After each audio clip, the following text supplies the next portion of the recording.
የአና ተረቶች ቻናላችንን ሰብስክራይብ ያደረጋችሁ ወደ ዛሬው ታሪካችን እንግባ። የዛሬው ታሪካችን ስለ አንዲት ወጣት እንስት የሚያትት ይሆናል። ከዕለታት በአንድ ቀን በአንድ ገጠራማ አካባቢ ባልና ሚስቶች ይኖሩ ነበር። ሲኖሩም በጎችን እያገዱ ነው። እናትየው ደግሞ የበጎችን ወተት አይብ እየሰራች ትሸጣቸዋለች። እንዲህ ያለ ህይወት ቀጥሎ ሳለ ባለቤቷ በድንገት ይታመማል። ታሞም የአልጋ ቁራኛ ይሆናል። ስራው ሁሉ በእናትየዋ ላይ ሆነባት። እናትየዋ ትጸልያለች። ከዕለታት በአንድ ቀን በጎቹን ይዛ ሄዳ እያገደች ሳለ ፈጣሪዋን አጥብቃ ትለምናለች።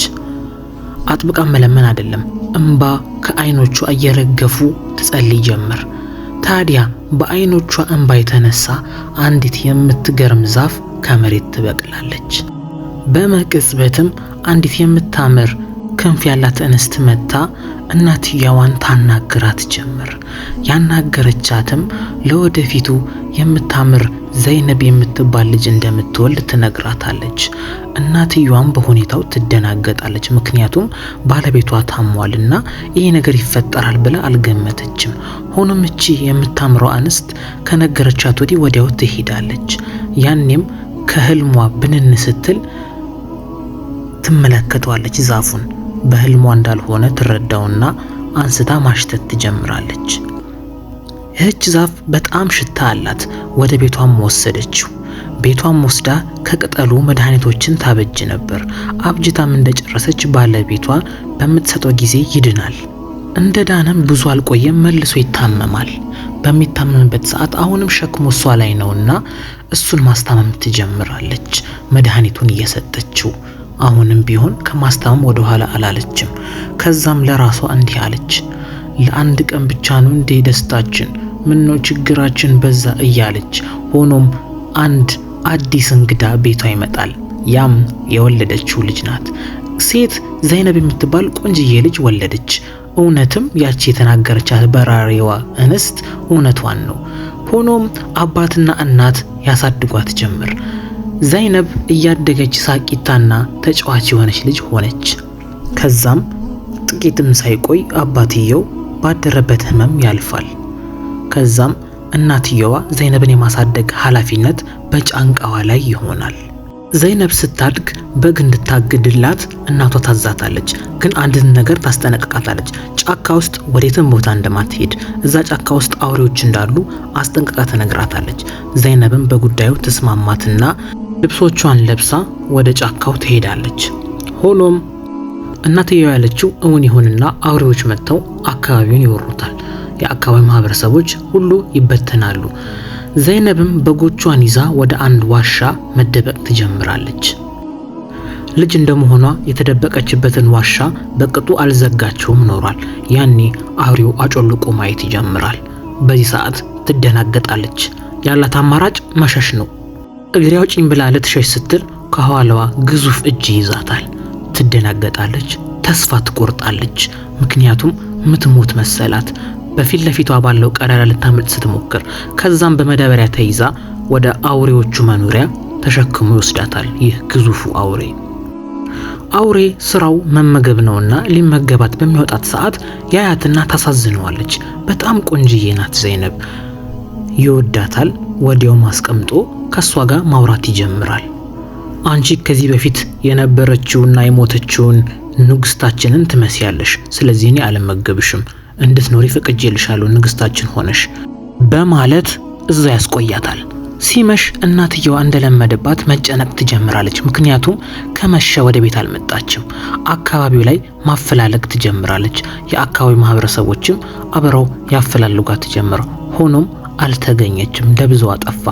እናትየዋ የቀረቻት አንድ ልጇ ናትና ሁሌም ቢሆን ትካዜ፣ ሐዘን፣ ለቅሶ፣ ዋይታ ከቤቷ ጠፍቶ አያውቅም። ፈጣሪዋን መለመን አላቆመችም። እነሆ ያስሚንና አውሬው መነጋገር ከጀመሩ ሰንበት ብለዋል። እሱ ያለበት ቦታ ላይ ብዙ ማዕድናት እንዳሉና እነሱን እያወጣ እንደሚተዳደሩ ይነግራታል። ዘይነብ ስለፈራች ብዙም አልተከራከረችውም፣ በጉዳዩ ተስማማዋለች። ነገር ግን ለእናቷ መልእክት መላክ እንዳለባትና እንዳታስብ ማድረግ እንዳለባት ከአውሬው ጋር ሲወያዩ እሱም እሺ ይላታል። እሷ እናቷ እንዳታስብ በማሰብ ወዲያውኑ የፀጉሯን ቁራጭ ከአልማዞቹ ጋር በመደባለቅ ለመልእክተኛ ሰጥታ የእናቷ ደጅ ላይ እንዲያስቀምጥላት ትነግረዋለች። መልእክተኛውም ድንኩ ሰውዬ የእናቷ በር ላይ አስቀምጦ ወዲያው ይሰለባል። ከዛም እናትየዋ ሲነጋ ከፍታ የሰው ልጅ ምግብ እንዳስቀመጠላት ጠርጥራ በምትከፍትበት ጊዜ ወርቆች፣ አልማዞች ነው። ከፈተችው፣ በረበረችው። ከዛም የልጇን ፀጉር ታገኘዋለች። ነገር ግን ለእናትየዋ ምንም ሚስጥር አልገባትም። አልማዝ፣ ቅጠል፣ ፀጉር ምንድነው በማለት ወደ አንዲት አዋቂ ሴት ጋር ወስዳ እንድትፈታላት ትነግራታለች። እች ጥበበኛ አሮጊት ወዲያው ለእናትየዋ ብዙም እንዳታስብ መልካም ነገር እንዳለው ትነግራታለች። አልማዞቹ ለሚስኪኖች ሀብትና ንብረቶችን እንድትሰጥ፣ ቅጠሉ ደግሞ የተለያዩ ዛፎችን፣ አዝዕርቶችን ተክላ ከአካባቢያቸው ድህነትን ማስራቅ እንዲሁም የተራቡትን መመገብ፣ ፀጉሩ ደግሞ የልጇ ደህንነትና ልጇ በህይወት እንዳለች ማመላከቻ መሆኑን ታስረዳታለች። ስለዚህ ብዙ መረበሽ እንደሌለባት፣ ልጅቷ በህይወት እንዳለች፣ ደህና ቦታ እንደተቀመጠች ታስረዳታለች። በዚህም ሰዓት እናትየው ልጇ ዘይነብ ደህና በመሆኗ ደስ ይላታል። አሮጊቷን ትሰናበታትና ወደ መንደሩ መሄድ ትጀምራለች። እናትየው በጣም ደስተኛና ፈገግተኛ ሆናለች፣ ምክንያቱም ልጅቷ በህይወት አለችና። እንደተባለችውም አካባቢዋን አዝዕርት በአዝዕርት ታደርገዋለች፣ በተሰጣት ተክል ማለት ነው። ለአካባቢዎቹ ድሆች ደግሞ ንብረቶችን፣ የተለያዩ ቁሳቁሶችንና ምግቦችን ገዝታ ማከፋፈል ትጀምራለች። ከወዲህ ደግሞ ዘይነብ የአውሬዎቹ ንግስት ሆና ቁጭ ብላለች። አውሬዎች እንዴት እንደሚታደን ሊያስተምሯት ቢፈልጉም እሷ ግን በጎችን ማገድና አንዳንድ ህፃናት አውሬዎችን በግ እንዴት ማገድ እንዳለባቸው ማስተማር ትጀምራለች። የሆነ ጊዜ ከሰው ዘር የሆነ ንጉስ ጫካ ውስጥ ሊያድን ወደዛ ወደዚህ ይላል። ከዛም የምትታደንን ሚዳቋ አግኝቶ እሷን ለማደን ከሷ ጋር ሩጫ ይጀምራል በፈርሱ ላይ። ድንገት ከእንቁራሪት ጋር ይገናኝና ከሱ ጋር ግብ ፍጅት ይጀምራል። በዚህ ሰዓት በግ ያገረች የነበረችው ዘይነብ ትሰማና ሁኔታውን ለማጣራት ተደብቃ በምታይበት ጊዜ አንድ የሚያምር ልዑል ከእንቁራሪት ጋር እየተጣላ ታገኘዋለች። ሰውም ስለሆነ ወዲያው ለማዳን ገመድ ትዘረጋለትና ታድነዋለች። ወደ ላይም ጉትታ ታወጣዋለች። እንደወጣችውም ትንሽ ቆስሎ ስለነበረ ቁስሉን በተለያዩ መድኃኒቶች መፈወስና መጠራረግ ትጀምራለች። ልክ እንደነቃም በጣም ይገረምባታል በመልኳ፣ ምክንያቱም ቆንጆ ናትና። እሱ የሞተ መስሎት ገነት ነኝ እንዴ ይላታል። እሷም ደግሞ በመሳቅ እዚሁ እንደሆነና እንደዳነ እሷ እንዳዳነችው ትነግረዋለች። ከዛም ዘይነብ ከጫካው ቀስ ብሎ እንዲወጣ ትነግረዋለች፣ ምክንያቱም አውሬዎች ስላሉ እንዲጠነቀቅ ታስረዳዋለች። ይህንንም ሰምቶ ወዲያውኑ ልብሱን ይለባብስና ከጫካው መውጣት ይጀምራል። ጆን የተባለው ይህ ልዑል አገር ሰላም ብሎ እየተራመደ ሳለ በድንገት የሆኑ ግዙፍ ፍጥረታትን ይመለከታል። ይደነግጣል፣ መሮጥና መሸሽ ይጀምራል። እነሱም ከኋላው ያሳድዱት፣ ያባሩት ጀመር። በጣም ተደናግጧል።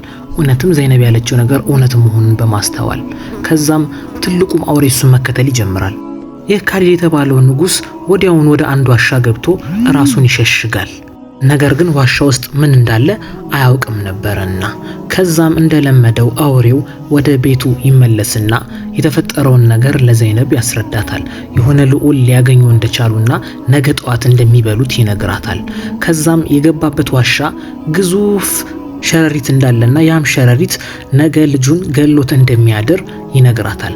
በዚህ ሰዓት የት አካባቢ እንደሆነ ትጠይቀዋለች። አውሬውም ታድነዋለች ብሎ ስላልጠረጠረ ያለበትን ቦታ ይነግራታል። እሷም ሄዳ ለማየት እንደምትፈልግ ትነግረዋለች። በሁኔታውም አውሬው ይስማማና እንድትሄድ ይፈቅድላታል። ነገር ግን እሷ ሄዳ ልዑሉን ለማውጣት ነው ከዛ ዋሻ ውስጥ። ከዛም ሲነጋ ሄደች። ቀና ብላ ለማየት ስትሞክር ዋሻው 2 ቀዳዶች አሉት። ወዲያውኑም ገመድ ወደ ላይ በማስወንጨፍ ተንጠልጥላ ወደ ውስጥ መግባት ጀመረች። እንደገባችም ልዑሉ በሸሪት ድር ተተብትቦ ራሱን ስቷል። ወዲያውኑ ከዛ ሸሪት ድር ታድነዋለች። ከዛም ያ ግዙፉ ሸሪት ብቅ ሲል ወዲያው በእሳት አይኑ ላይ ወርውራ ፊቱን ታቃጥለዋለች። ከዛ ወዲያው ልጁን ይዛ ስትወጣ ሊመገቡት የተሰበሰቡት አውሬዎቹ ያገኟታል። በሁኔታውም በጣም ይናደዱና አውሬው ዘይነብን በመውሰድ እንዴት እንዲህ ልታደርግ እንደቻለች በቁጣ ይገነፍልባት ጀመር። ወዲያውን ወደ ፍርድ ቤት ይወስዷትና በተሰበሰቡበት አንድ ሽማግሌ አውሬ ፍርድ እንዲሰጣቸው ይጠይቁት ጀመር። አውሬውም እንዴት እንዲህ እንዳደረገች እንዲካሰሱ ሲፈቅድ አውሬው ይህንን ልዑል እንዲመገቡትና እሷ ግን ልታየው እንደፈለገች ሆኖም ዋሽታቸው እንደሆነና ልታድነው እንደሆነ ሲናገሩ እሷም ወደ እጇን በማውጣት እሱ ሰው እንደሆነና መኖር እንደሚፈልግ በሰላም ከነሱ ጋር እንደሚኖር ቃል ትገባለች። ይህኔ ፈራጁ በሷ ሐሳብ ይስማማል። ልዑሉም ጆን በጉዳዩ እንደተስማማና እሷን ሊያጋባት እንደሚፈልግ ለሁሉም ሲናገር አውሬዎቹም ይስማማሉ። ዘይነብም ትስማማለች። ከዛም በአውሬዎቹ ፊት ሰርጋቸው ይደገሳል። ከዛም አብረው በፍቅር መኖር ይጀምራሉ። እነሆ የዛሬው አስገራሚ ታሪካችን ይህን ይመስል ነበር። ቻናሉን ሰብስክራይብ ያደረጋችሁ አብራችሁን እንድትቆዩ እጋብዛለሁ።